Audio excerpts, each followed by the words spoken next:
Alô, alô. Gente, tô aqui torcendo para os meus fonezinhos de ouvido estarem funcionando. Que eu liguei agora, enfim. Ó, Caio mandando mensagem. A live começou. Vou começar a chamar a galera já pra gente começar de cara. Bem-vindos a mais um Papo de Ver Gente. Hoje a gente vai ter aqui Deltan Dallagnol, que já está aqui. Opa! Caio Fará Fernandes, que já mandou mensagem. E Mônica Rosenberg. Vamos falar sobre corrupção. Ronald Amado está aqui conosco. Vamos lá. Deltan chegou. Vamos chamar já. Convidar. Caio, que mandou mensagem. Convidar. Mônica, chamando aqui. Oi, Alessandra. Convidar. Aê, Deltan, Ê! tudo bom? Legal, alegria estar com você aqui, viu? Bem-vinda, Mônica, aí chegando também. Boa E aí, noite, Mônica, Deltan. Oi, querida? Ale. Oiê, tudo bom? Bem-vindos, muito bem-vindos. Eu fiz um teste agora há pouco com o Caio e ele entrou certinho. Agora mandei convite, vamos ver. Ó, vi que começou, estou com dificuldade para entrar. O Caio mandando mensagem. Vou mandar outro convite para ele. Peraí, vamos lá. Eu fiz o teste com ele, deu certo. Vamos ver se agora vai. Entrou! Aê. Aê! Boa, Caio, bem-vindo. Boa noite, Caio. Tá congelado? Tá congelado, uma pose maravilhosa. Não, tá piscando? Ana. Será que ele não tá ouvindo a gente? Ah, é a internet. Caio. Ele vai dizer assim, olha, eu preciso consertar a internet, senão eu caio. Nossa, começou bem, né? Eu não sei se o Caio não estava no exterior, né? Talvez ele esteja no hotel até. Tá no exterior, tá no hotel. Caio, tá com a gente? Ixi, Eu ouço vocês, mas não sei se me ouvem. a gente ouve você agora, a gente tá ouvindo você. Às vezes você congela chiquérrimo. Mas... Ó, vou dar as boas-vindas, já que você falou que tá ouvindo a gente bem. Ó, Caio não está conseguindo Caio participar. caiu. É, Caio. Ó, bastante gente assistindo a gente, muitas mensagens carinhosas. Eu vou mandar outro convite para ele, porque eu acho que ele deu uma caída aqui. Vamos lá. Deixa eu ver. Caio. Mandando. Vou dar as boas-vindas. Estamos aqui com Mônica Rosenberg. Finalmente estou conhecendo Mônica Rosenberg. Todos me falam tanto de você. É um especialista em corrupção. Não, em combate, né? Em combate, desculpa. Especialista em combate. Tá? Em prevenção, na verdade. Prevenção da corrupção. Deltan Dallagnol. Deltan ou Deltan? Como é que é o certo de te chamar? Ale, como você quiser, do jeito que me chamarem eu respondo. Meu nome é tão difícil que não adianta nem eu dar meu sobrenome. Quando eu ligo para pedir pizza, eu dou o nome da minha esposa para facilitar a vida de quem está do outro lado. Do jeito que você me chamar, eu respondo. O nome é Deltan, mas como chamar, tá valendo. Todo mundo sempre pensa em D'Artagnan, né? Porque Deltan e Dallagnol, fala, é o D'Artagnan. D'Artagnan, Delta, Dalton, Detran, me chamo de tudo, Ale. Detran. Nossa. Deltan Dallagnol, muito bem-vindo aqui. Muito obrigado por aceitar. Quero agradecer o Urian, que me indicou o Deltan, que são colegas aí. O Caio ainda não está conseguindo entrar. Olha, tem gente de Washington assistindo, muitas bandeirinhas, muita gente aqui. Caio, vou tentar chamar de novo. Vamos lá, Caio. Que a ideia aqui, eu sempre tento... Ah, ele não tá nem mais no Instagram, pelo Funciona visto. agora? Tá aí, Opa, estamos vendo. tá aí? Ah, então por isso que não apareceu. Estamos vendo você com aquela coisinha girando e às vezes a gente ouve uma coisa. Ele pediu para o hotel botar o roteador no quarto dele para melhorar. Vamos ver. Ó, tô sentindo um buzz aí. Pode ser que agora ele vai entrar. Então, Aqui no Papo Divergente, eu costumo sempre que possível... Eu acho que você normalmente tem a participação. O quê? Não, que sua foi, participação é Caio? importante, Caio. Pelo amor de Deus. Eu sempre que possível, porque às vezes não consigo, eu trago uma pessoa de direita, uma de esquerda, uma de centro. Aí as pessoas vão me dizer, mas a Mônica é do Partido Novo. O Partido Novo é considerado um partido de direita. Aí a Mônica me diz, mas eu estou à esquerdíssima do Novo. Então você pode me botar de centro sem problema nenhum. O Novo é um partido de centro. A gente apanha da É? esquerda e apanha da direita. Então, o Sei Novo é como é. de centro. E temos o Deltan, não sei se o Deltan se diz de direita, eu sei que o povo o vê como direita por conta da Lava Jato. Como é que você se entende, Deltan? Mônica, na economia eu sou liberal e nos costumes conservador. Entendi. Acho que tá, Mas legal. eu não gosto desses carimbos, não, viu? Eu gosto mais de falar de causas. Quando a Mônica estava, eu Ótimo. pensei assim, cara, a Mônica é do combate à corrupção. Isso não é de direita, de esquerda, de cima, de lá, de lá. Isso é do brasileiro, entendeu? Isso é de toda pessoa que quer um governo que funcione. Então, eu não gosto muito dessas categorizações. Eu gosto mais de falar de causas, de projetos e do que a gente precisa para o país. Ótimo. Mas Aliás, nosso não tem membro da ninguém, esquerda caiu. não tem nenhum lado no Brasil, nem a esquerda nem a direita, que diz que é a favor da corrupção, né? Agora a gente ouve dizer que corrupção não é mais importante, ouve rouba mais faz, mas ninguém fala, não, a gente defende a corrupção, seria absurdo. Então, tô aqui ainda tentando. Ó, Caio. Ei, Caio! Caio tá bom agora, Caio. Vamos Caio. torcer, vamos torcer. Agora rolou. Caio me foi indicado por um partido de esquerda, que eu não vou dizer que é, porque eu não sei se o Caio quer falar, porque eu sei que agora está a fase de pré-campanha, já é campanha. Não sei se está concorrendo a alguma coisa, se não está. Fale de você, Caio. Você se vê como alguém de esquerda? Eu me Ou vejo não? como a mais radical esquerda que existe. A mais radical esquerda que existe? Isso, para mim, a definição de esquerda é aquela pessoa que se preocupa com a maioria das outras pessoas que vivem numa determinada sociedade. É isso que define esquerda. Esquerda, para mim, não é definida pela participação do Estado na economia, por costumes, não. Esquerda, para mim, se define por você se preocupa com a maioria ou você se preocupa primeiro com o seu próprio interesse, com a conservação daquilo que você já tem. Então, nesse sentido, eu me considero a esquerda mais radical que existe e o candidato que eu assessoro, o Ciro, é um candidato de centro-esquerda, me parece, embora eu não fale em nome dele, falo apenas pela minha percepção, e jamais, de novo, falarei por ele, eu falo aqui em meu nome próprio, talvez como um assessor que o ajuda, só ele pode falar por ele mesmo, mas com essa definição que eu acabei de dar, que é quem busca liberdade, dignidade para a maioria da população, eu me considero de esquerda radical. Mas por essa definição tem muito pouca gente de esquerda no Congresso Nacional, então, né? Talvez. Eu estou tranquilo com essa minha própria definição e com a minha categorização nela. E você vê que ainda tem isso, né? Cada um se considera de esquerda, de centro ou de direita, conforme também o seu entendimento do que significa ser esquerda, direita ou centro. Mesmo o Deltan, quando foi descrever, falou assim, economicamente, na economia eu vejo dessa maneira, nos costumes eu vejo dessa outra maneira, tem todo... É muito complexo, não dá para sair taxando as pessoas, você é isso, você é aquilo, e o papo divergente, que é um papo divergente, é justamente para a gente lembrar isso, que somos indivíduos, que somos singulares e múltiplos, com múltiplas facetas, multifacetados, assim a gente para de se ver como inimigo um do outro. O bacana é debater ideias para chegar num lugar melhor. E hoje o tema é corrupção. A gente está aqui recebendo um monte de mensagem de um monte de gente. Eu estou curiosa, eu quero até botar para gravar essa tela, porque depois eu quero ler isso. Espera aí, só um minuto, tá? Desculpa a breve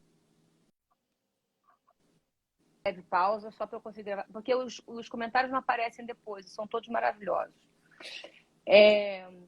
Eu vou perguntar para vocês, então, para começar, já que a gente cada um tem um entendimento do que é direita, do que é esquerda, do que é centro, eu vou perguntar para vocês, mulheres primeiro, o que é corrupção para você, Mônica? Corrupção, para mim, é você receber um benefício por fazer alguma coisa ou deixar de fazer alguma coisa que você deveria, de qualquer jeito, estar fazendo ou deixando de fazer. Então, isso vai desde as pequenas corrupções do dia a dia, os pequenos desvios, até as grandes corrupções realizadas por políticos que acabam impactando milhões de vidas e desviando políticas públicas e decisões sendo tomadas por critérios errados em função de benefícios que estão sendo recebidos por quem deveria estar fazendo aquilo em função do cargo que tem e não por algum benefício. Caio, você tem uma definição de corrupção? Sim, eu acho, inclusive, que é o caso de a gente distinguir tipos de corrupção, senão a gente pode estar tratando de coisas diferentes como se elas fossem as mesmas. Então, vamos para o primeiro. Corrupção convencional é a troca de pagamento indevido, vantagem indevida por um ato de ofício. Que ato de ofício é aquele que alguém que é um servidor do Estado tem que desempenhar. Mas essa é a convencional, vamos dizer assim, aquela que se trata como caso de polícia, um desvio de uma função pública para um benefício privado, como a Mônica muito bem definiu. Mas eu acho que há um outro tipo que é mais relevante, sobretudo no Brasil, que é um tipo que não é bem uma troca para um ato de ofício. Pensar na Petrobras, por exemplo, havia pagamentos para contratos, para obtenção de contratos que davam prejuízo. Por que você pode justificar, explicar, como é que você explica que você possa pagar para ter um contrato que vai ter prejuízo? A única explicação possível é de que o objeto desse pagamento não é o contrato. É você permanecer numa relação de poder estrutural em que você possa, junto com outras parcelas de pessoas que ocupam posições de poder, se perpetuar e maximizar o poder que você tem naquele momento. Então, a propina é só vamos dizer assim, um azeite, um óleo de uma engrenagem maior que foi revelado, por exemplo, na Lava Jato, com todas as letras, uma aliança entre elites econômicas e políticas para sua autoperpetuação no poder. E eu acho que confundir esses dois tipos de corrupção faz com que a gente perca a identidade, os traços característicos dessa segunda, que no Brasil é muito mais relevante do que a primeira. Há pesquisas, por exemplo, que se você deixa cair uma carteira no chão, o brasileiro, em geral, devolve a carteira. O brasileiro comum não é corrupto. Então, essa corrupção, como um mero desvio pontual, ela existe em todo o país. E no Brasil é em pouca medida. O que a gente identificou no Brasil é a corrupção do segundo tipo. É uma corrupção que eu poderia chamar de estrutural, vamos dizer assim. A gente vai ter bastante tempo para conversar sobre ela, mas só para definir como você pediu, é por aí que eu iria. Entendi. Num resumo simplificado, há uma diferença entre, bom, como você falou, né? A pontual, estou aqui, peguei o negócio, e a corrupção que já está instituída no sistema. Então, o sistema tem que ser mudado para que haja alguma mudança de fato, senão não adianta nada consertar nas bobagens, entendi. É isso, né? Isso. Tá. O que interessa é o desenho. Oi? O que interessa para combater a segunda é o desenho institucional, não é só o virtuosismo dos cidadãos. Nossos cidadãos são suficientemente virtuosos já. Bacana isso também, de desvincular essa pecha do brasileiro corrupto para as pessoas pararem de se identificar com isso. Nada a ver. Adorei, Caio. Obrigada. Deltan, qual a sua definição de corrupção? Alessandra, o Caio falou que o brasileiro em geral é aquele que devolve a carteira, pesquisas mostram isso. E o Rafael tinha pedido aqui nos comentários justamente para eu dizer que o brasileiro em geral não é corrupto. Ele deve conhecer essa fala minha. Mas o Caio já disse, viu, Rafael? Alessandra, eu vou responder, mas antes eu queria só mandar um abraço para o pessoal lá de Pato Branco, porque eles não vão me perdoar se eu tiver com você que fez aquela famosa personagem e não mandar um abraço em especial para o pessoal de Pato Branco, tá? Me perdoa, mas eu precisava fazer isso. Eu vou estar lá semana que vem, então ia ser imperdoável não fazer. Alessandra, então pode ser definida como abuso de poder para obter um ganho privado. Ou seja, ela exige dois elementos. A gente pode ter outras definições de corrupção, mas vamos dizer assim, essa é a definição clássica internacional, quando você está falando dessa corrupção, como o Caio disse que é caso de polícia, que é o crime de corrupção. Vários crimes se enquadram nesse conceito de abuso de poder para obter ganho privado, como a corrupção passiva, a corrupção ativa, o peculato, que é o desvio do dinheiro público, a concussão, que é exigir uma vantagem. Então, tem dois elementos. Abuso de poder para obter um ganho privado. Se você tem só um ganho privado, por exemplo, o presidente da República ganha um presente acima do valor permitido pelo Código de Ética. Se ele não fizer nenhum favor para aquela empresa, ele recebeu porque aquela pessoa simplesmente admira ele, deu o presente, e ele não retorna nenhuma contraprestação, nenhuma contrapartida, isso não entra nesse conceito de corrupção. De outro lado, se um agente público, um policial, entra numa casa sem mandado, você tem agora o contrário, você tem um abuso de poder econômico, mas você não tem um ganho privado do policial. Ele entrou naquela casa sem mandado porque ele achou que a pessoa era um traficante. Isso não se enquadra dentro desse conceito de corrupção. Para você ter esse conceito, você precisa ter abuso do poder para obter um ganho privado. Então, quando o parlamentar, lá no mensalão, vende o seu voto, você tem um abuso da função para obter o ganho privado. É corrupção nesse sentido. Quando você tem o clássico agente de trânsito que aceita um suborno, uma propina, para não dar uma multa, você tem um abuso de função, porque ele deveria, pela lei, dar a multa, ele não está dando a multa, ele está abusando da sua função, para obter um ganho privado, que é aqueles 50, 100, 150 reais que ele vai ganhar para não dar a multa para aquela pessoa. Então, esse é o conceito com que eu tenho trabalhado de corrupção, assim, nessas conversas. Muito interessante e muito claro. Eu aqui até peço desculpas, agora que você mandou o beijo para Pato Branco, me dei conta, eu normalmente peço para cada pessoa se apresentar, me apresento também, porque eu falo que é um papo divergente, então são pontos de vista teoricamente diferentes, pontos de vista teoricamente diferentes, mas que podem convergir, divergir, é um exercício de divergir com civilidade. E para não fazer a isentona ou a sonsa, vou também colocar quem sou eu. Eu sou Alessandra Maestrini, atriz, cantora, produtora cultural. Eu não tenho partido, mas este ano meu voto vai para Ciro Gomes. Eu tenho horror ao Bolsonaro. Eu não quero Lula de jeito nenhum. Mas estou aqui para conversar e ouvir todo mundo. E aí vou agora passar a palavra para Caio. Caio já falou que é assessor direto de Ciro Gomes. Tem mais alguma coisa que você gostaria de dizer a seu respeito? Você é advogado, fala um pouco de você, para a gente saber de onde vem a sua opinião. Eu sou advogado e professor de direito há muito tempo. Eu estudo basicamente teoria do direito, dou aula há mais de 15 anos para alunos e alunas de 17, 18 anos, no primeiro ano da faculdade, é a minha paixão.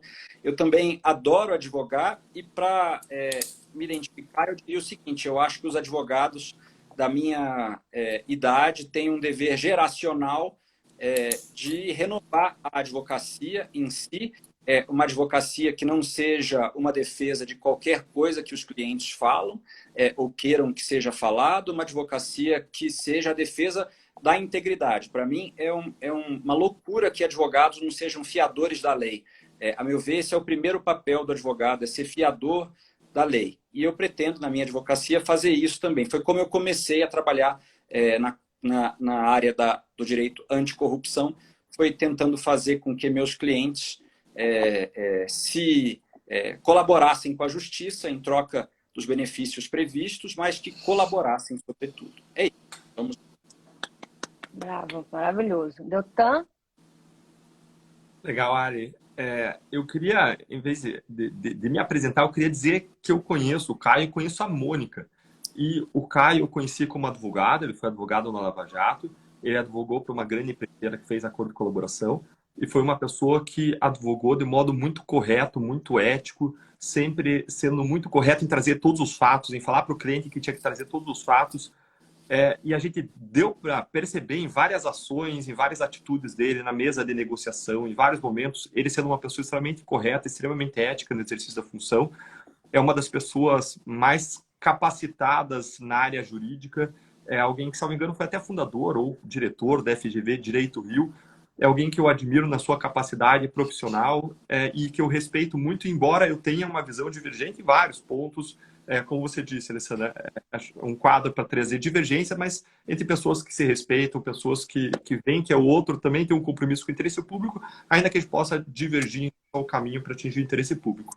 E a Mônica é alguém que fez parte da diretoria do Instituto Não Aceito Corrupção, dos principais institutos de combate à corrupção no país, que tratam desse tema no país.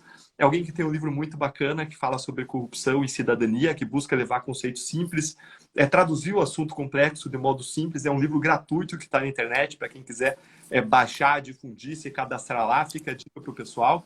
E eu também sou admirador do teu trabalho, Sandra. Eu me coloco aqui como alguém que está aqui para contribuir com o debate a partir da experiência que eu tive estudando o assunto. Estudei corrupção desde antes da Lava Jato, já escrevia sobre isso antes da Lava Jato, e a Lava Jato me permitiu ver com os meus olhos o monstro da corrupção brasileira, tenho um conhecimento concreto de como funciona. Em razão disso, eu viajei, fui para várias universidades ao redor do mundo, Yale, Chicago, Harvard, conversei com os maiores especialistas do assunto, que me permitiu conhecer, e hoje eu acho que eu tenho uma contribuição para oferecer nessa esfera, e por isso eu me coloquei meu nome à disposição também como pré-candidato a deputado federal, buscando ir ao Congresso para mudar as leis, a fim de mudar esse sistema de corrupção de dentro para fora. A gente tentou no sistema de justiça até o momento que a gente foi amarrado, não conseguiu mais fazer isso, e hoje me coloco como pré-candidato para tentar fazer uma mudança de dentro para fora, a partir de uma visão de integridade e de leis que efetivamente deem uma resposta para esse crime com toda a gravidade que ele se apresenta.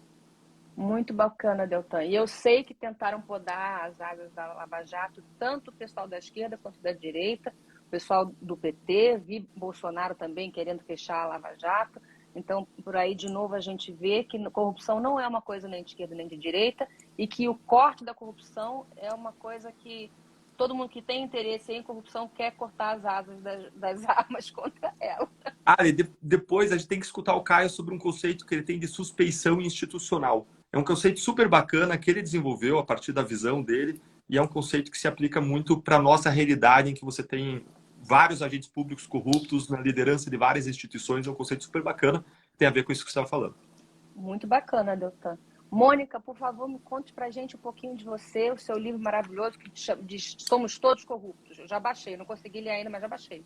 É uma pergunta, tá? Somos todos corruptos? Porque eu não é uma afirmação. É um convite à reflexão, porque eu, como Caio e Deltan, também não acredito que sejamos todos corruptos. Acho que o Brasil tem uma cultura de corrupção e esse era justamente o objetivo. Primeiro que a grandeza do Deltan, né, de falar, quem dispensa apresentações, vem e fala de todos os seus companheiros aqui da live. Obrigada, Deltan.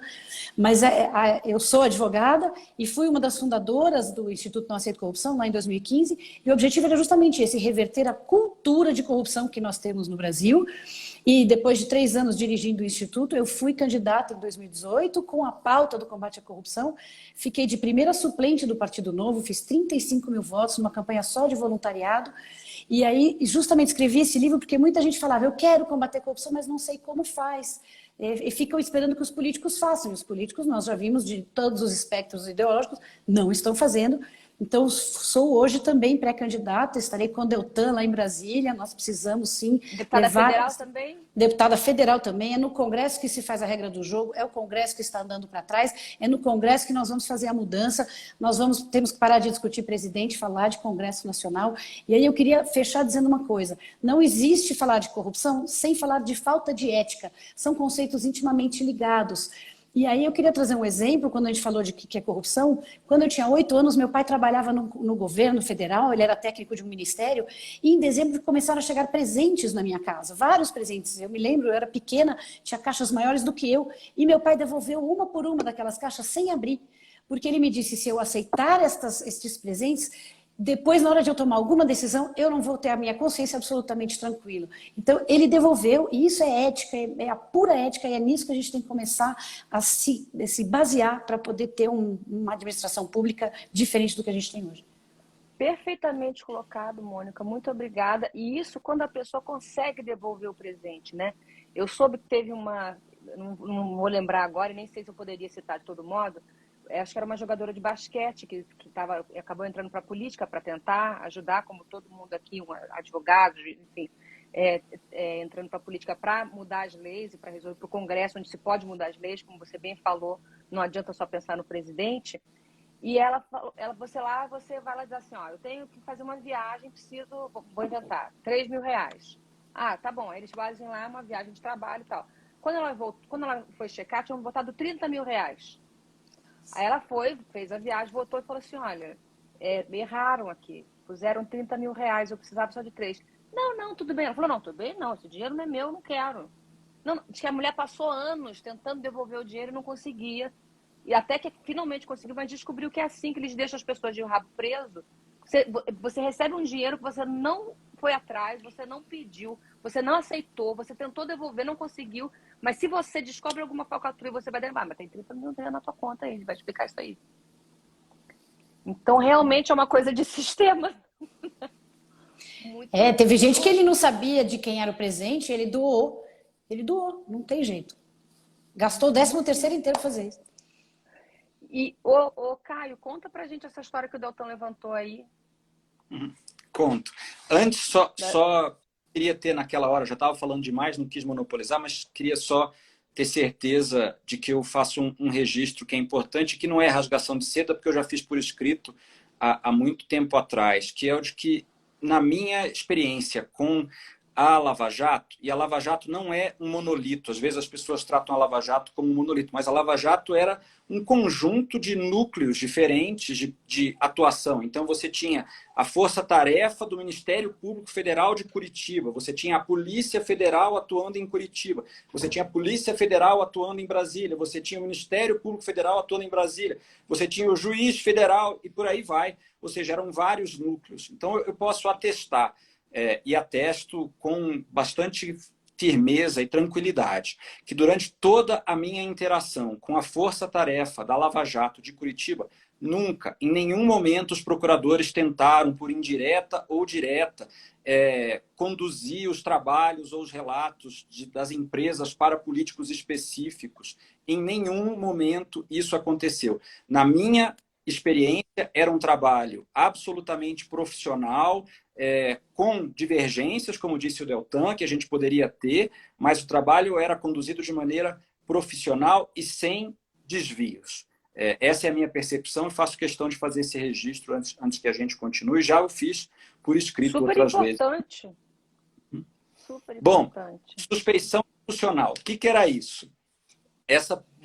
Foi um conceito que a gente concebeu durante justamente as negociações de um acordo de leniência, em razão do fato de que, ao tentar fazer acordo com alguns dos órgãos, naquela época, não o Ministério Público Federal, mas outros órgãos de governo, a gente chegou à conclusão de que, dado que quem estava sendo delatado eram altas figuras da República, incluindo o chefe do Poder Executivo, seus ministros, sua base aliada, no Congresso, tanto senadores quanto deputados, era impossível celebrar um acordo com órgãos de controle dentro do governo. Essa era a nossa percepção.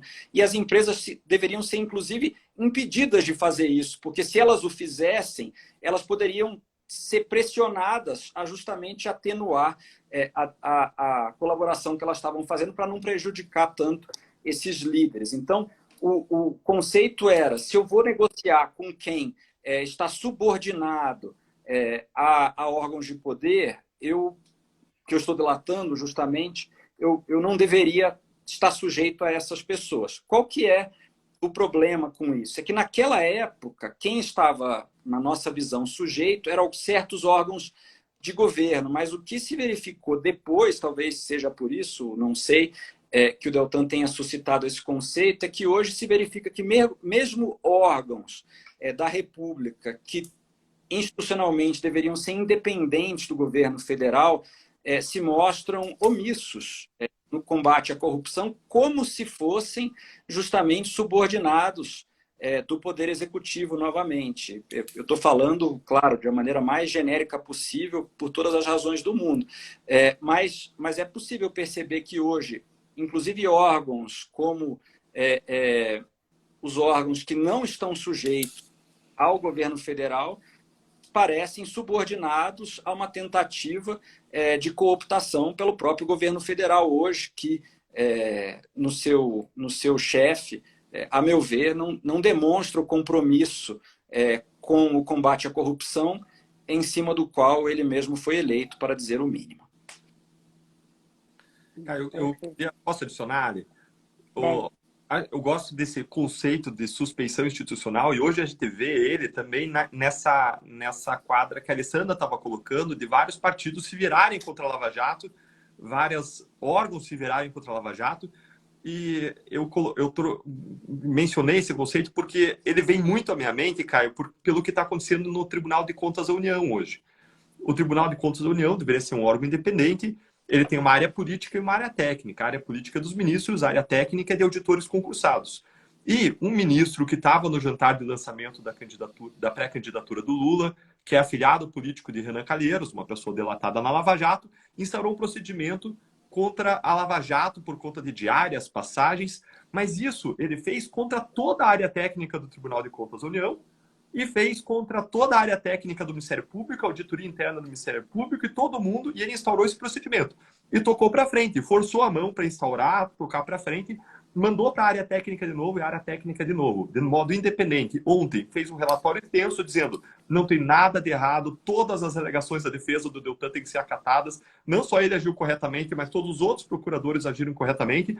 Mas como que eu vou confiar na atuação do Tribunal de Contas da União quando o ministro que está ali tem todos esses vínculos políticos e outros 2 ministros ali da Câmara foram delatados pela Lava Jato? Qual é a isenção que eu posso esperar num julgamento desse quando eles estão agindo contra toda a área técnica, na cúpula política, vários deles tendo sido delatados e com relacionamentos e pretensões potenciais que o pessoal comenta via o STF relacionados a pessoas que são delatadas? Então, a gente se coloca hoje num momento em que existe uma retaliação, na minha perspectiva, contra quem combateu a corrupção por parte do Congresso Nacional, por parte de algumas autoridades do Supremo Tribunal Federal, por parte de algumas autoridades do Tribunal de Contas da União, e me vem muito à mente esse conceito teu, Caio, de suspeição institucional, que ele foi desenvolvido pensando na situação das empresas que queriam colaborar, que estavam numa situação delicada, porque como que elas iam colaborar quando elas iam delatar os chefes das pessoas que ocupavam os órgãos perante as quais elas iam colaborar. E hoje existe uma suspeição institucional que como é que vai julgar esse caso, julgar essa questão da Lava Jato, os ministros, quando eles mesmos foram delatados. E aí a gente ganha uma liminar na primeira instância dizendo isso aí é um absurdo, suspende o procedimento, essa liminar é mantida por juízes concursados em segunda instância e vai ao STJ. E cai com quem? Cai com o presidente do STJ, que teve o filho acusado na Lava Jato. E aí, em 2 dias, morram de inveja quem tem processos demorando anos no Superior Tribunal de Justiça, morram de inveja, mas em 2 dias, esse presidente do tribunal caça a liminar e manda prosseguir o processo contra a Lava Jato. Então, a gente vive num ambiente muito difícil hoje para as autoridades que combateram a corrupção diante da reação desse sistema. Como o doutor Janot falou uma vez, a Lava Jato ela vergou a vara, mas não quebrou a vara. E quando você dobra a vara e não quebra, ela volta com toda a força. E hoje ela está tentando chicotear e retalhar quem combateu a corrupção. Ah, mas tem um legado da Lava Jato, Deltan, que ninguém tira, não tem jeito, que é ter aberto os olhos da sociedade brasileira, ter escancarado a que nível estava corrompido o sistema inteiro, né? O nosso sistema, os 3 poderes da República, existe um sistema que chama freios e contrapesos. E hoje é um sistema de feios e rabos presos. Eles têm rabo preso, em vez de estarem se controlando mutuamente, eles fazem pressões não republicanas um em cima do outro, que é isso que o Deltan está falando. Eles têm processos e aí eles sofrem pressão dos ministros do Supremo, a lava-toga que nunca saiu. Tudo isso é um grande problema e fica difícil, mas isso ninguém tira da Lava Jato, a exposição da podridão do nosso sistema. Agora, eu tenho visto muitos comentários aqui e eu sei que, assim, tem muita gente aqui em campanha, e aí eu sei que tem uma coisa de times e lados e eleitores e tal, então que tem enfim. Mas eu sei que tem muita gente que fala assim, tem que tirar o PT para acabar com a corrupção, que, a meu ver, é uma leitura muito simplória, muito simplista da situação. Não vai acabar a corrupção se tirar o PT, quer dizer, essa é minha leitura, mas eu queria que vocês, que já estão se mostrando aí aprofundadamente mergulhados no assunto, acompanharam todo esse processo, especialmente o Deltan, que eu acho que associam muito também. O que vocês acham que precisa ser feito para, de fato, acabar com a corrupção. Você acha, Deltan, que a corrupção se resume ao PT? Tem dois erros que as pessoas mais cometem ao falar sobre corrupção, Alessandra. Um é o erro do amor, é de ter corrupto de estimação. O amor cega. Mas não é só o amor que cega, o ódio também cega. Esse é o segundo erro, é o erro do ódio. É o erro de achar que o problema da corrupção está em cima de uma pessoa ou de um partido, quando é um problema sistêmico. Se você quer acabar com a corrupção, você precisa de reformas sistêmicas. Eu sempre falei isso e eu vou continuar falando porque não é Deltan, não é procurador e político. Não, é Deltan, é a mesma pessoa que uma hora está exercendo uma função para servir a sociedade, outra hora vai exercer uma função. Então, eu sempre vou falar a mesma coisa que eu defendi, a mesma coisa que eu sempre falei.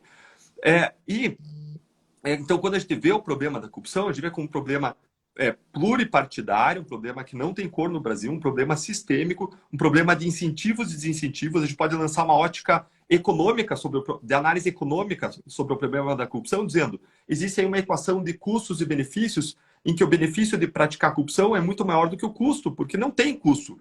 Reina a impunidade dos grandes corruptos no Brasil. O sistema os protege. E você pode lançar também um outro olhar, que não é econômico, que é um olhar comportamental, para dizer que existem sistemas de pressões de pares, pressões de líderes, o mau exemplo que vem de cima, que incentiva, dentro de um sistema político, com campanhas eleitorais caríssimas, com pressões por recursos, com uma seleção natural dos corruptos, que podem investir mais na campanha porque tem propina, que incentiva a prática da corrupção, a perpetuação e a multiplicação dos corruptos. Então, nessas duas óticas, você vê condições que favorecem o desenvolvimento da corrupção, que são sistêmicas e que precisam ser mudadas. Agora, quando eu falo especificamente do ex-presidente Lula, que é um dos candidatos à eleição, eu ressalto que os dois maiores escândalos de corrupção que aconteceram, que vieram à tona, pelo menos na história do Brasil, o Mensalão e a Lava Jato, aconteceram debaixo do governo dele e que ele foi uma pessoa condenada em 3 instâncias, ainda que o caso dele tenha sido anulado. Ele não foi, de novo, não foi inocentado. O caso dele foi anulado por uma questão processual, embora 3 tribunais, 3 instâncias da justiça tivessem encontrado fortes provas de corrupção em relação a ele. E quando eu vejo ele, as pessoas ao redor dele, José Dirceu, condenado por corrupção, outras pessoas investigadas, condenadas por corrupção, eu me preocupo muito com a eleição de uma pessoa, ou que ela conste como alguém que ganha um grande apoio da opinião pública, uma pessoa contra as qual pesam aí fortíssimas evidências de corrupção, porque o compromisso com a integridade é o primeiro compromisso que eu quero ver em qualquer agente público que pretenda representar a nossa sociedade. Sim. Agora, você falou antes na definição de corrupção, a coisa de conseguir benefícios, a Mônica falou de você faz um gesto, você ganha uma coisa que você não era para estar ganhando, porque aquilo era sua obrigação. Eu vejo, por exemplo, no atual governo, porque realmente os maiores escândalos que a gente tem foram na era Lula, na era Dilma, na era PT. Realmente. Eu tenho zero dúvida que houve uma roubalheira escandalosa em todos os sentidos, e não só por conta do que eu li nos jornais, não só por conta do que você está me falando na Lava Jato, mas de pessoas do meu conhecimento, até como a gente estava falando, que a gente apanha da esquerda e da direita, né, Mônica? Por que você foi lá pedir o impeachment da Dilma? Eu falei, não foi por causa de coisa de jornal manipulada. Eu via pessoas que estavam perto das situações e diziam, olha, o bagulho é doido. Então, foi por conta disso que eu fui também, não por conta de WhatsApp, nada, por gente em volta de mim, enfim. Mas, hoje, isso aconteceu ao longo de quase 4 mandatos, né? Levou esse tempo todo para poder aparecer tudo isso. Agora a gente está num governo que não chegou nem ao final do primeiro mandato e tem escândalo praticamente todos os dias. Praticamente todos os dias a gente tem o Bolsolão do MEC, o Bolsolão do lixo, o Bolsolão da saúde, o Bolsolão do asfalto, o Bolsolão... Então, quando eu vejo as pessoas dizendo, e eu estou trazendo isso porque é um ano de eleição e enfim, é uma pauta necessária, assim. Quando eu vejo as orçamento pessoas, secreto, Ale. Orçamento secreto, a PEC kamikaze, que é compra de voto, que a gente falou aqui agora, que todo mundo aqui falou, que é uma descrição... cabal do que é a corrupção, né? E que foi votada por todos os partidos. O Novo foi o único que orientou contra, único. Todos os partidos orientaram a favor. E aí eu fico as pessoas dizendo assim, porque eu vou votar no Bolsonaro porque é contra a corrupção do PT. Eu falo, mas bicho, o cara não chegou nem no final do primeiro mandato. tem muito mais escândalo que tá... Ah, mas não provaram nada ainda. Sim, mas levou 4 mandatos, levou 16 anos para poder mostrar tudo que foi feito lá atrás. Aqui já tá tudo aqui na cara. Eles nem negam. É tipo assim, né, comprei mesmo pênis, como é prótese peniana, comprei KY, comprei coisa para dar para militar aposentado, comprei com o seu dinheiro. E daí? Não só rouba, mas esfrega na cara. Aí quando a pessoa diz assim, eu vou por aqui porque ali eles roubam, eu falo, olha, ele enlouqueceu. Né?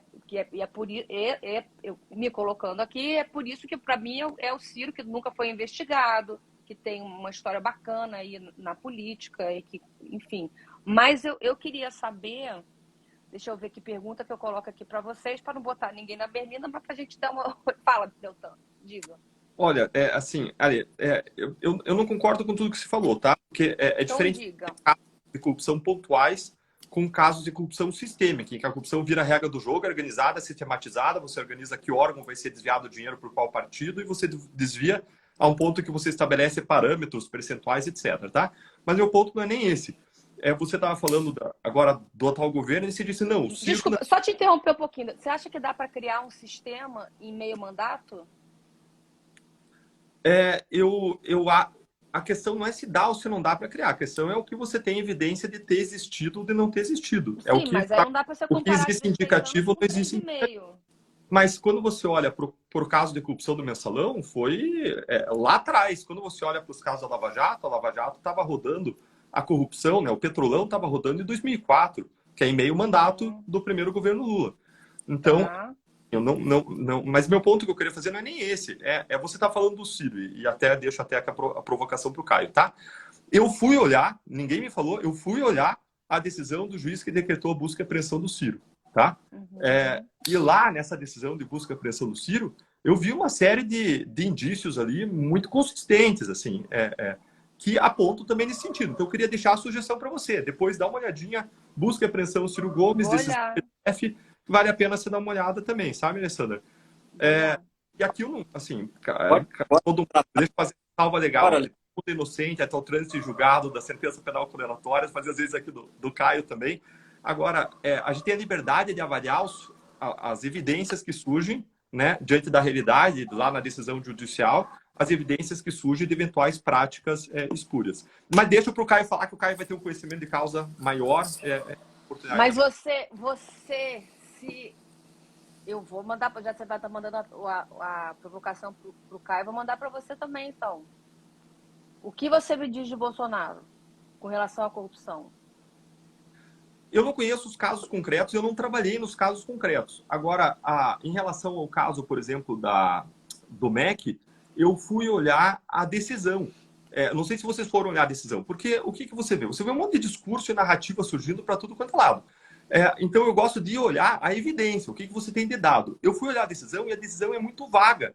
E eles não deram publicidade ao processo. Então, eu não consegui ver o que tinha de prova, de evidência, de coisa concreta.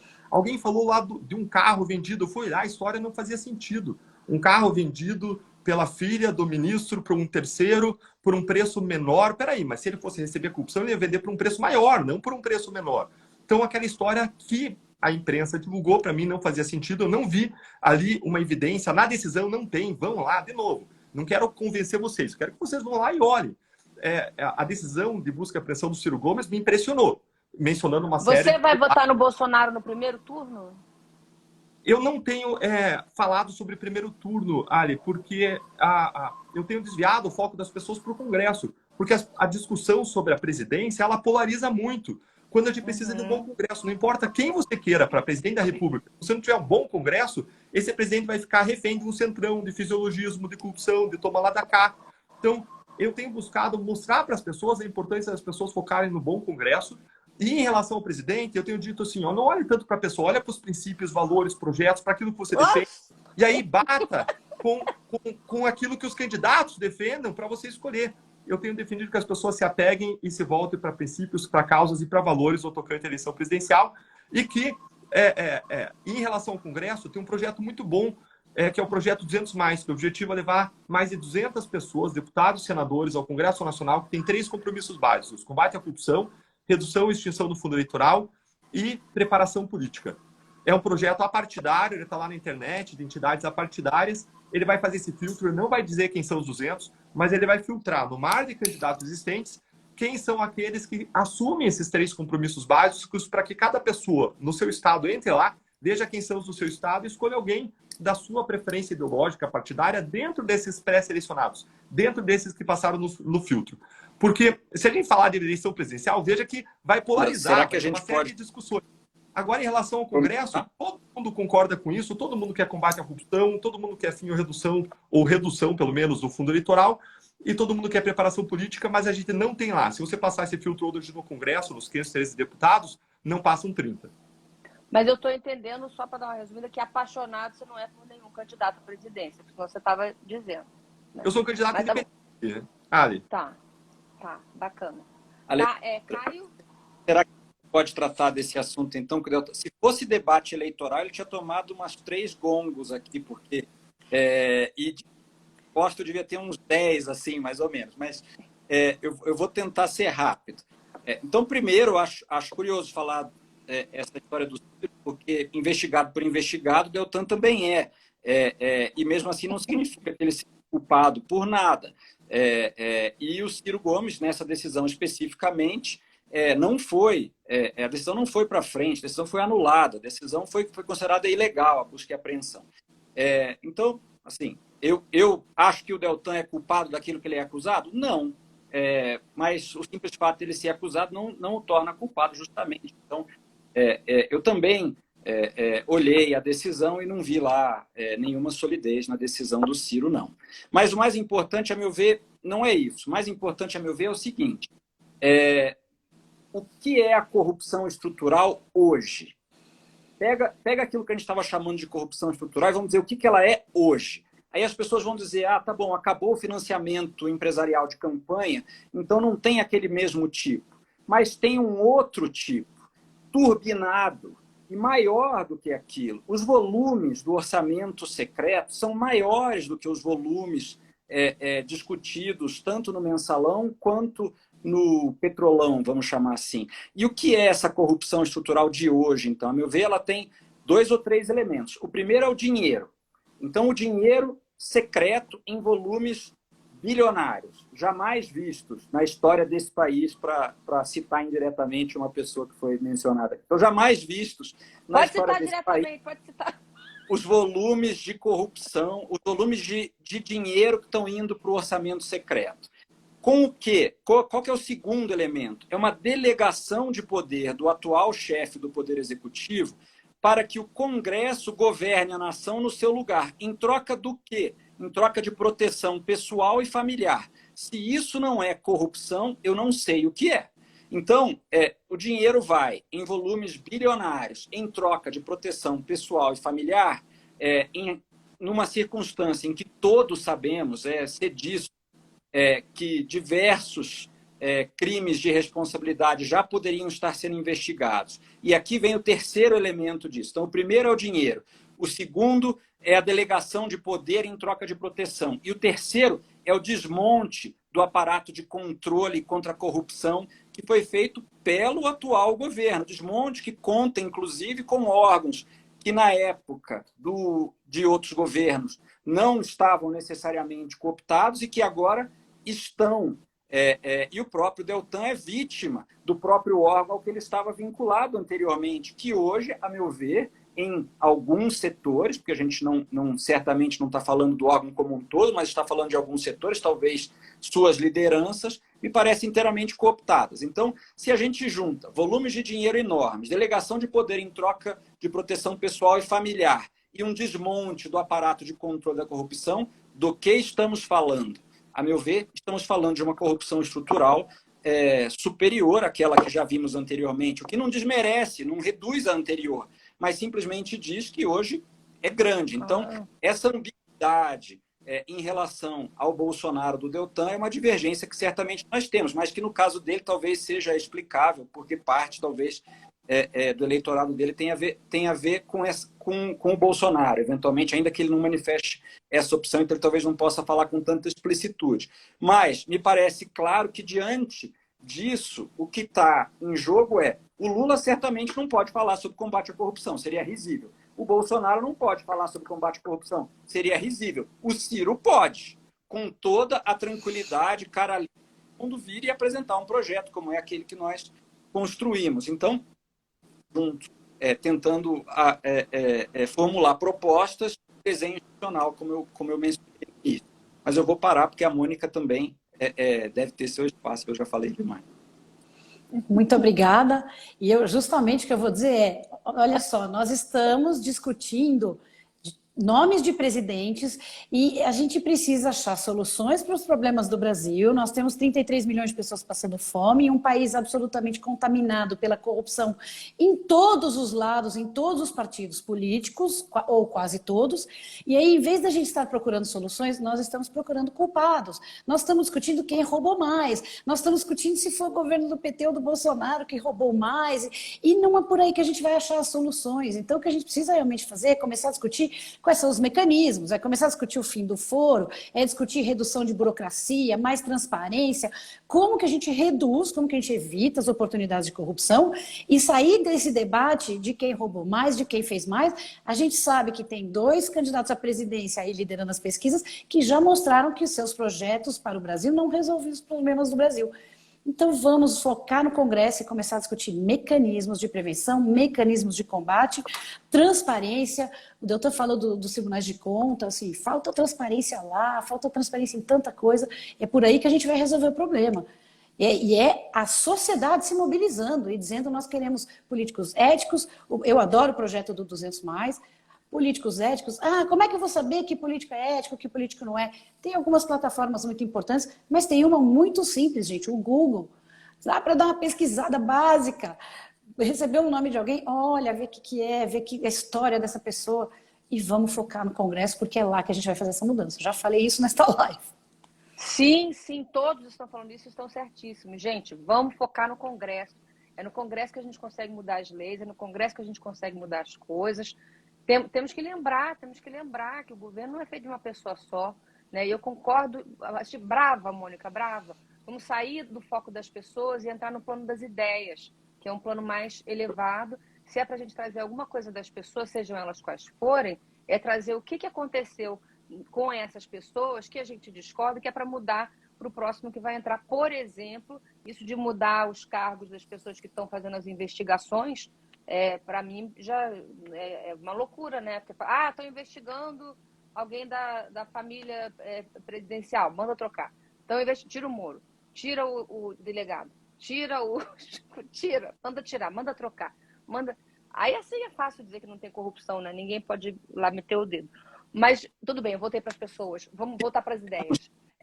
Fala, Caio. Para as ideias, Alessandra, queremos falar então sobre convergências, para tentar mudar o foco, que eu imagino sejam convergências entre nós.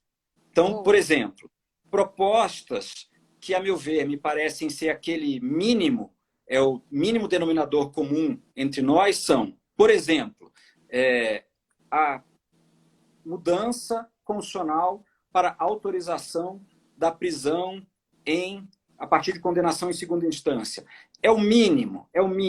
Por quê? Se você perguntar para todos os advogados criminais, eu não sou advogado criminal, mas eu já perguntei para mais de 30 advogados criminais, o que faria com que seus clientes, grandes empresários, tivessem o mínimo temor para evitar que cometessem atos de corrupção?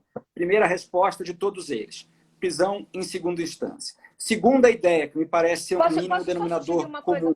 Caio, vale. Desculpa, é a única interrupção, porque eu estou achando maravilhosa essa proposta que você está dando. A gente está faltando poucos minutinhos para acabar a live. E aí eu vou sugerir, já que aqui é o Papo Divergente, você maravilhosamente sugeriu levantar os nossos pontos de convergência após essa nossa conversa deliciosa, que deve passar o dia todo, mas temos um horário aqui. Até o Deltan depois tem um programa no YouTube, no final vou falar para todo mundo vender o peixe que quiser. Eu vou sugerir agora para a gente aqui que está participando visivelmente e para o pessoal que está comentando, que pode usar emojis e escrever, a gente fazer uma votação, você levantar aqui os pontos que você observou convergentes e a gente faz uma votação. Eu acho que o primeiro ponto é não sei o que, aí todo mundo aqui faz assim, o que vocês acham? Bora votar? E a gente vai ver que gente de direita, de centro e de esquerda muitas vezes vota nas mesmas ideias, porque todo mundo quer um país melhor. Vai estar contigo, Caio. Então, primeira, essa é a mudança constitucional para autorização da prisão a partir de condenação em segunda instância. Acho que é consensual. Vou fazer assim, como faz em votação de assembleia. Aqueles que concordam permaneçam como estão. Aí Não, a segunda. Aí a segunda, que fim do foro para o privilégio de função, com talvez a única exceção sejam os chefes de poder executivo em mandato e só por crime que não tenha relação com mandato. A terceira é a criminalização do caixa 2 de campanha. A quarta, a criminalização do enriquecimento ilícito de políticos. E agora, para mudar, só para eu ir para algumas um pouco mais interessantes, porque essas aí, como eu disse, são mínimas, né? Vamos para a transparência completa das contas partidárias. Para que se possa ter, por exemplo, as contas partidárias que são publicadas no TSE hoje são muito pouco transparentes. Vai dinheiro para a fundação de partidos, ninguém sabe. Quando chega na fundação do partido, ninguém sabe para onde vai mais. Avião, jatinho, jantares, churrascos. Quinta, democratização dos partidos para encerramento das oligarquias partidárias e fazer com que os partidos se tornem efetivamente veículos da democracia brasileira e não apenas feudos de oligarquias brasileiras. Acho que 5. Vou falar, eu tenho mais que eu acho que são mínimas ainda. A meu ver, é a seguinte: o estabelecimento de penas civis, porque a gente já descobriu que penas criminais geram esse problema da anulação até o fim, porque tem que preservar um conjunto de cautelas maior. Então, uma pena civil de inabilitação ao exercício do comércio por todo empresário que cometer crime de corrupção. O que é isso? Não pode ser sócio, conselheiro ou administrador de empresa por um determinado prazo. Isso dói quase tanto como a prisão também, só que ela pode ser uma medida civil e, portanto, mais facilmente aplicada. Essa não sei se tem consenso. Não levantaram a mão nem a Mônica nem o Deltan. Eu vi o dedão. Sim, A sim, Mônica sim, levantou, sim. Deltan Puseram... fez um dedinho rápido, ele está anotando coisas, ele vai levantar pontos depois. Vai. Mais, Caio. Tá bom. Mas eu consigo mais aqui, mais umas 30. Então, vamos lá. O uso 30, dos acordos 30, de novo. A gente está conseguindo uma coisa... Pode falar. O uso dos acordos de leniência, não apenas para a obtenção de informações, mas também para a democratização do poder dentro das empresas. Ou seja, com uma transferência de controle, eventualmente, sujeita a um leilão público em que os próprios trabalhadores das empresas tenham vantagens de cunho financeiro, por exemplo, subsídios do BNDES, para que os próprios trabalhadores das empresas corruptas adquiram as empresas que cometeram corrupção a partir de um leilão que seja público com fundos profissionais. Que mais? Eu aqui vou, se você me deixar... Sistema de controle interno. Sistema de controle interno do quê, Mônica? Dos governos, da administração pública, dentro da gestão pública, fortalecimento de controle interno. Claro. Poxa, é uma experiência que eu tive como advogado, que a gente estava falando da suspeição institucional, mas em determinado momento, os órgãos de governo com quem eu trabalhei, a burocracia interna dos órgãos se insurgiu contra os líderes desses órgãos. E é importante, então, que a gente favoreça o que a gente chama, às vezes, com um mau nome de burocracia, mas é importante para o Brasil ter um aparato de servidores públicos que não estejam sujeitos à mudança conforme a liderança política do momento. Ou seja, meritocracia e independência dos servidores públicos no Brasil. E aqui é algo que eu acho que vai ser divergente, mas eu não queria deixar de mencionar. Corrupção não tem a ver com o tamanho do Estado. Basta ver os estados nórdicos, que são os estados que têm a maior proporção do PIB, e mesmo assim, estados com baixíssima corrupção. Corrupção não tem a ver com o tamanho do Estado. Eu posso ter um Estado ativo, que atua na economia de maneira inteligente, e mesmo assim não corrupto. Não corrupto por quê? porque o desenho institucional dele é feito de tal forma que os servidores são meritocráticos, têm independência e por aí vai. Ou seja, vou parar por aqui, porque senão daqui a pouco o que eu estou fazendo é simplesmente enumerar o programa de governo que ainda vai sair, então posso sair fazendo isso também. Maravilhoso! Adeus da... Vejam o programa de governo e ele contemplará do candidato pré-candidato, que eu tenho o prazer de assessorar, ele contemplará tudo que eu falei, e eu tenho certeza de que tanto o Deltan quanto a Mônica vão concordar com 98%, provavelmente. Maravilhoso. Não, já concordamos com muita coisa aqui. Você conseguiu um milagre aqui, que a gente está, não só nós quatro, que pela primeira vez eu achei maravilhoso. Estou com vontade de instituir isso agora em todos os papos divergentes. A direita, esquerda e centro votando em ideias convergentes. E o público aqui, que já teve comentários de toda a ordem, desde fora PT a fora Bolsonaro, a não quero nem Ciro, nem Bolsonaro, nem Lula, não quero ninguém. Todo mundo que estava aqui reclamando e xingando quem queria, porque está na moda xingar, todo mundo botando o dedinho para cima e concordando e aplaudindo e curtindo. E aí as mesmas pessoas, porque eu acompanhei, tá? Eu estou seguindo vocês, eu vejo quem é quem. A mesma pessoa que estava concordando com tudo que você falou, na hora que você falou que era o plano do Ciro, aí falou que não concordava. Mas a moça já concordou com tudo. Não adianta agora, que chamou de personagem, você não quer. Agora perdeu. Perdeu o Playboy. Mônica e Deltan, vocês têm... Mônica levantou alguns, eu vi que Deltan anotou. Vocês querem levantar votos de pontos que você acha convergentes também? Pode ir, Deltan. Para mim, tá... Certeza que você vai falar todos os meus. Legal. Então, eu achei engraçado que até aquilo que o Caio achou que a gente ia divergir, a gente concorda. Isso é uma coisa que eu já falei em várias palestras. Falei, olha, você pode querer reduzir o tamanho do Estado por outras razões, por eficiência, que são razões legítimas para diminuir o tamanho do Estado. Mas o argumento de que a corrupção tem a ver com o tamanho do Estado não sustenta, basta você realmente olhar os países nórdicos. Ou então, a Arábia Saudita. A Arábia Saudita é o contrário, é um Estado pequeno de uma pessoa e onde tem muita corrupção. Boa, assim, Mônica. Então só para refrisar aqui, o Caio levantou várias das nossas bandeiras em cima das quais que a gente tem batido há muito tempo, não por serem nossas, claro que ele levantou por ele acreditar, né? Prisão em segunda instância, fim do foro privilegiado, Caixa 2, criminalização do enriquecimento ilícito, transparência nas contas partidárias, democracia interna dos partidos, isso é essencial. Hoje a democracia existe só para fora, não dentro, tem caciques partidários que mandam, fazem o que querem, o que não querem dentro dos partidos. Ele levantou a pena civil de inabilitação para exercício do comércio por quem é condenado por corrupção. Eu levantaria algumas outras coisas que eu acho importantes também. Enquanto a gente não consegue democracia interna nos partidos, eu acho que a gente precisa da possibilidade de candidaturas independentes. Acho que isso dentro desse quadro, eu acredito que é positivo. Eu acredito que é aí, preciso Caio, mudar. não vai votar? Faz aí, Caio. Eu não ouvi essa. Cortou na hora que ele falou alguma coisa.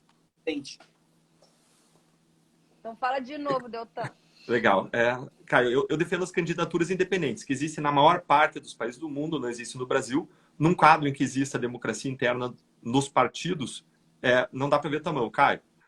Num quadro em que exista democracia interna nos partidos, eu acredito que é importante você ter partidos fortes, mas num quadro em que não tem democracia interna, cai lá mais ou menos, não tem erro, vamos para o próximo.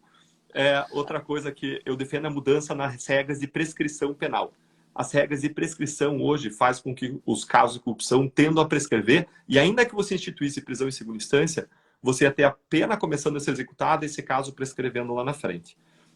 Eu entendo que a prescrição ela tem que ser algo racional. Hoje no Brasil ela é absolutamente irracional. O Estado não é inerte, ele faz tudo o que pode para punir a pessoa, quando a prescrição deveria ser uma punição pela inércia, o que acontece hoje é que a prescrição pune duas vezes a vítima. A vítima paga pelo crime a primeira vez e a segunda vez paga com a injustiça que é cometida pela impunidade. Caio, então, bota aqui na frente, senão você não participa. Caio, se puder fazer no meio do corpo. No meio do peito. Mas eu não acho que vai ser a área de convergência necessariamente com o Caio. Depende da regra de prescrição. Isso, boa, Caio. Isso. Mas precisa melhorar. Mas o sistema que tem não funciona, a gente precisa mudar. Tem algumas regras propostas, aquelas novas medidas contra a corrupção, são coisas que precisam mudar. Outra coisa, eu acredito que o STF precisa ter um papel mais forte e constitucional, com uma filtragem dos casos que são objeto de decisão. Estados Unidos decidem cerca de 100 casos por ano, nossa Corte Suprema decide entre 80 e 100 mil casos por ano. Acho que isso precisa mudar. Mas isso é consequência do fim do foro, né? Isso vai, quando acabar o foro privilegiado, reduz também. Mônica, não reduz na quantidade que precisa ser reduzido. Casos lá de foro privilegiado, vai ter, sei lá, 1.000, 2.000, 3.000, e a gente tem aí 100 mil casos sendo julgados por ano no Supremo Tribunal Federal. Mais ainda, eu defendo uma coisa que eu não vi ninguém defender, não espero que seja uma área de convergência, mas acho que tinha que acabar com a terceira instância no Brasil. Acho que a gente tinha que ter 3 instâncias de julgamento, tinha que ter uma Suprema Corte, como os Estados Unidos, que julga 100 casos, precisava ter uma primeira e segunda instância. Acho que ter 4 instâncias faz com que os casos não acabem nunca. A gente ainda tem uma proliferação de recursos excessiva. Meu voto é Glória Pires, eu não tenho conhecimento suficiente para opinar. Tá. Não se preocupe. Não se preocupe. Eu ainda defendo a criminalização da corrupção privada, a mudança das regras de anulação por incompetência. Aqui no Brasil, veja o que aconteceu com os casos da Lava Jato. O Supremo Tribunal Federal, em 2019, muda a regra do jogo, diz que agora a corrupção política, quando tem caixa 2 envolvido, tem que ir para a Justiça Eleitoral. Nunca foi assim, sempre foi separado. Os casos de corrupção para a Justiça Federal, os casos de caixa 2 para a Justiça Eleitoral. Eles mudam a regra, aplicam para trás, para o passado e derrubam tudo. Está na cara e está errado. Você tem diferentes soluções para isso. Novas decisões que mudam o entendimento, só aplicar para o futuro. Ou você relativizar a questão da anulação de casos por incompetência, como é nos Estados Unidos, em que questão de incompetência não gera nulidade. Outra coisa, a gente precisa reinstituir a lei de improbidade administrativa. O Congresso Nacional simplesmente destruiu a lei de improbidade administrativa no ano passado. Ela tinha falhas, ela gerava uma pressão indevida sobre gestores, tinha coisa que precisava ser corrigida, sim, mas o que o Congresso fez foi, numa canetada, derrubar mais de 40 ações de improbidade da Lava Jato, que estavam buscando mais de 40 bilhões de reais de ressarcimento, inclusive em relação a partidos políticos e políticos. E dentro desse contexto de derrubar a lei de improbidade, esvaziá-la, o Congresso também acabou com o enriquecimento ilícito como um tipo de improbidade administrativa. O Caio mencionou a criminalização do enriquecimento ilícito. O direito penal, a gente costuma dizer que é o último grau possível para você punir uma conduta. E hoje, de modo muito curioso, a gente defende a criminalização do enriquecimento ilícito. Se a gente defende isso por coerência, meu ver, a gente tem que defender também que ele seja uma improbidade administrativa. É um ato óbvio de improbidade administrativa, mas o Congresso derrubou isso também com a mudança da lei de improbidade no ano passado. Eu também defendo a extinção da competência da Justiça Eleitoral, competência criminal da Justiça Eleitoral, e defendo uma série de outras propostas que estão dentre aquelas 70 das novas medidas. Como é que é essa da Justiça Eleitoral? Eu não entendi. Explica essa última que eu não entendi. A Justiça Eleitoral, ela tem um perfil muito próprio. Ela tem juízes e promotores que mudam a cada 2 anos e ela não é vocacionada para investigar e processar crime.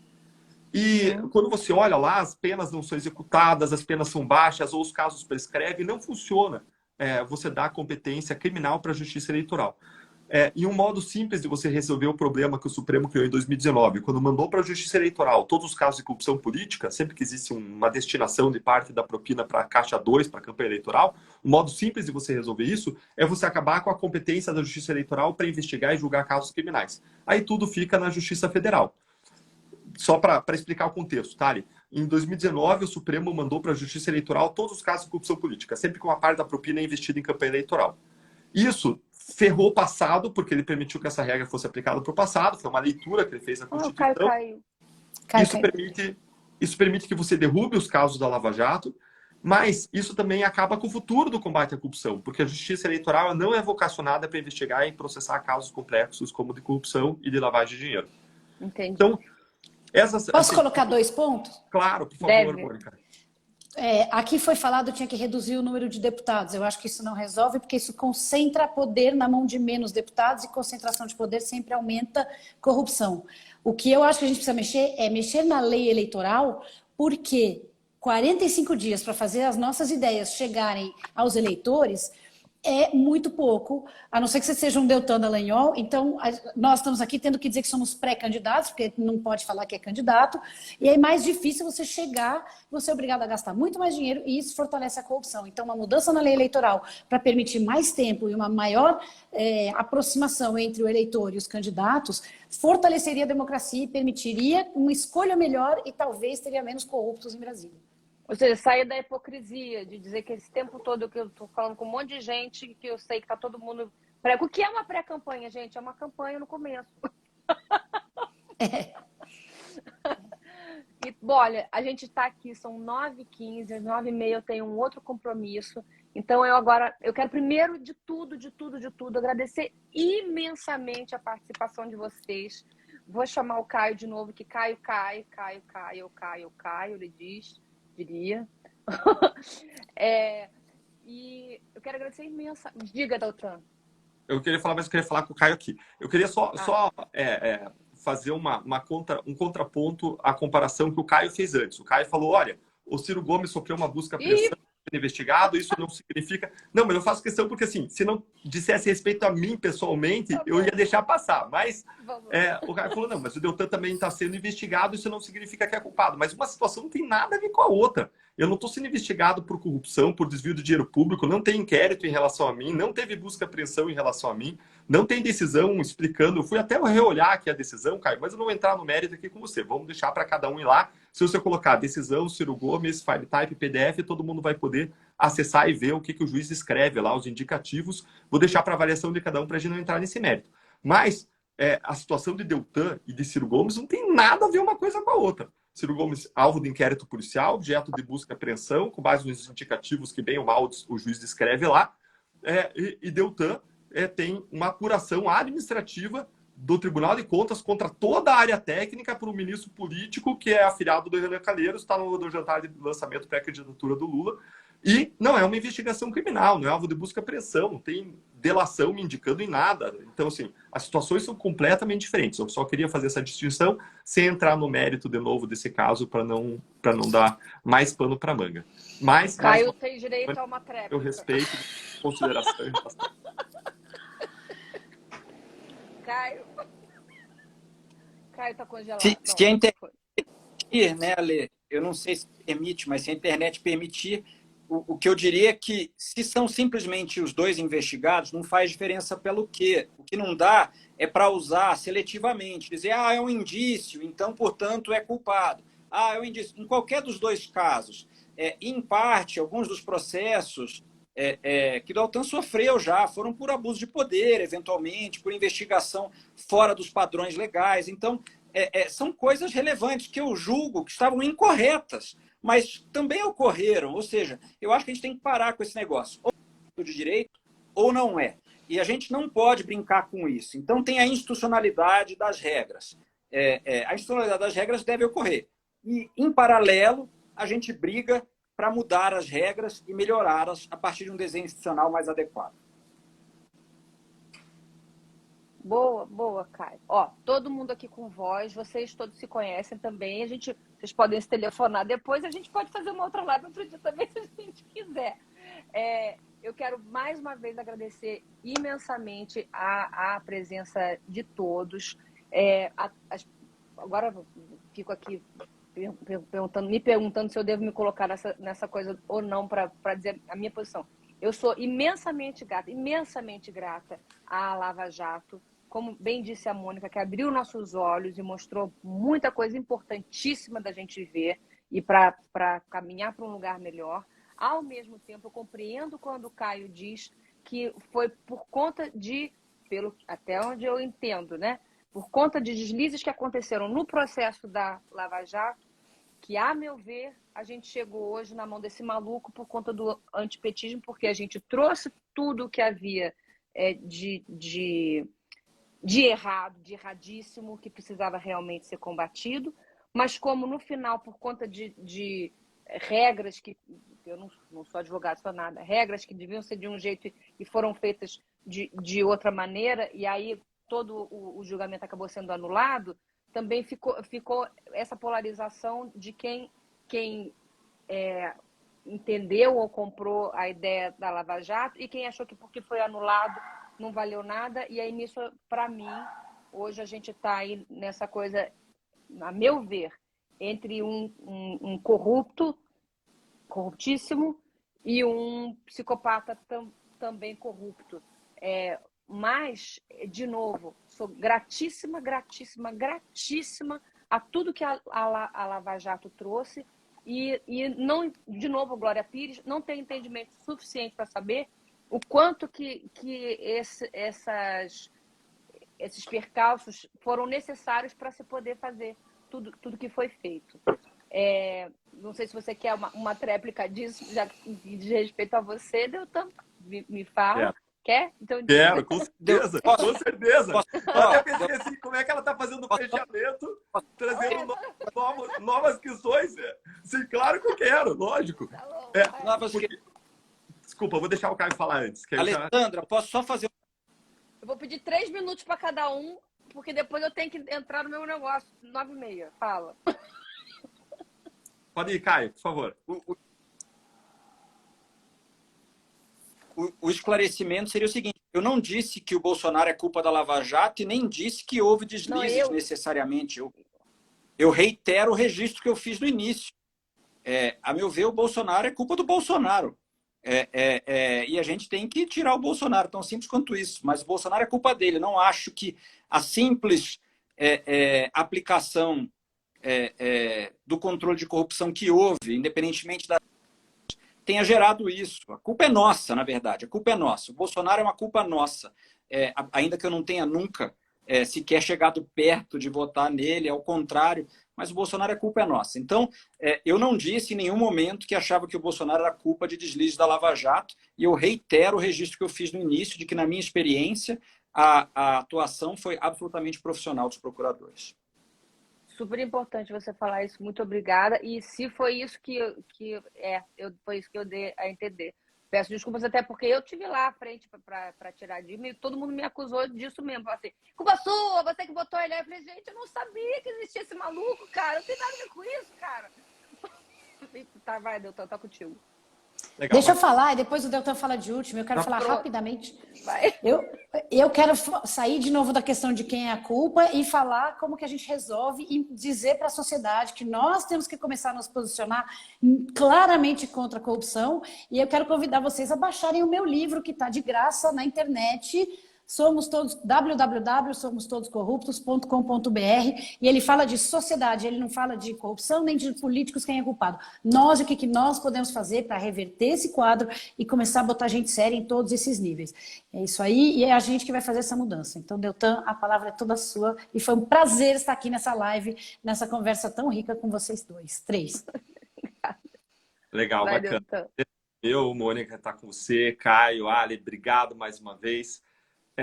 Ali, eu queria dizer que eventuais anulações estão acontecendo agora do Supremo Tribunal Federal não é por nenhum desvio da Lava Jato, não. O caso Lula foi anulado por uma suposta suspeição do Moro, e eles pegaram para declarar a suspeição uma série de decisões que foram tomadas em uma série de casos, como a condução coercitiva.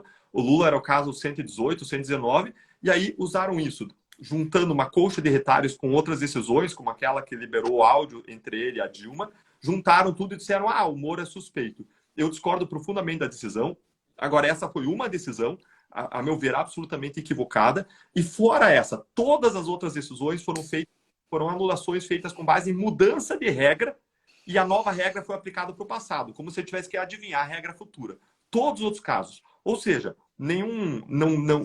a Lava Jato hoje ela não paga por eventuais erros, ela paga sim pelos seus acertos, pelo que ela fez de bom, tá?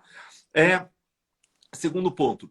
Presidência. O Caio, em determinado momento, mencionou o Deltan talvez não esteja querendo criticar. Gente, eu já me manifestei várias vezes em relação ao que eu acho do combate à corrupção hoje, de como ele tinha que melhorar, de quais foram as falhas. E eu já me manifestei publicamente dizendo que eu tenho divergências em relação ao atual governo. Isso todo mundo sabe. Inclusive, eu fui atacado pelo atual governo em alguns momentos. Agora, o que está acontecendo, ao meu ver, hoje, nesse momento, não tem nada a ver com a corrupção sistêmica, espalhada, organizada que aconteceu no passado, tá? Esse é o meu ponto. E, por fim, eu concordo com a Mônica, a gente tem que focar naquilo que a gente precisa mudar, naquilo que a gente precisa melhorar. A gente tem que focar no novo Congresso Nacional, com pessoas comprometidas com as mudanças, com pessoas que tenham preparação para as mudanças que a gente quer ver no Brasil, pessoas comprometidas com o combate à corrupção e comprometidas com a redução ou acabar com aquele financiamento eleitoral bilionário que foi de 2 para 5 bilhões, tirando dinheiro da saúde, educação, segurança, e num país de miseráveis que tem tanta carência de recursos. Então, mais uma vez, obrigado, Alessandra, Caio, Mônica, pelo debate em alto nível. mais uma vez, a gente tem várias discordâncias, não necessariamente a gente manifestou todas as discordâncias que tem em relação ao que cada um falou, mas a gente também manifestou várias concordâncias ali com os positivos em relação a várias coisas que precisam mudar. E por que não ficar isso como uma inspiração para a gente focar mais no Brasil, naquilo que a gente tem em comum, nas nossas concordâncias e não na nossa área de divergência. Afinal de contas, tem muita coisa que precisa mudar lá em relação ao que a gente concorda e mudanças que a gente nunca teve e que a gente precisa como país. Como, por exemplo, o Caio bem colocou, prisão em segunda instância, fim do foro privilegiado, democracia interna nos partidos, criminalização do enriquecimento ilícito e por aí vai. Acho que a gente sai com excelentes lições para a gente refletir. Muito obrigado, Ali, por esse momento com vocês. Bravíssimo, Deltan, bravíssima, Mônica, bravíssimo, Caio. Olha, que conversa mais rica, eu aprendi um monte aqui, inclusive dúvidas que eu tinha aqui da Lava Jato também foi super importante isso que você falou aqui ao final. Acho que é importante para muita gente também acompanhar, entender os termos técnicos. Quem sabe um outro dia a gente faz um só sobre a Lava Jato. E, enfim, muito, muito, muito obrigada. Sucesso às candidaturas de vocês, a deputado federal, a Mônica pelo Novo, o Deltan pelo Podemos, o Caio que está aí ajudando a campanha do Ciro. Sucesso a todos.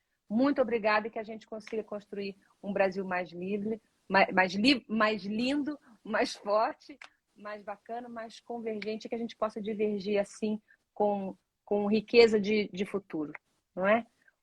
Um beijo grande, muito obrigada. Até o próximo Papo de Ver, gente. Obrigado, Ali. Diga, Então, Deltan. deixa eu seguir a Mônica aí, viu? Aproveita e segue a Mônica. Quem é meu seguidor, aproveita e segue a Alessandra para acompanhar aí as lives dela sempre. E deixa o convite também para quem tem interesse em combate à corrupção, cidadania, mudança, também está me seguindo.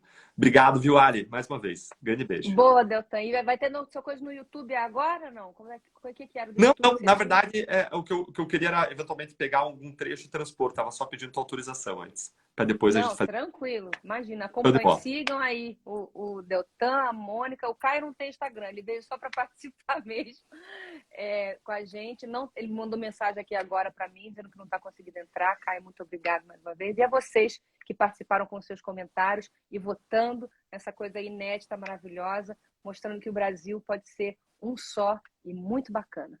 Um beijo. Isso aí. Boa noite, gente. Beijos, boa noite. Tchau, tchau. Boa noite.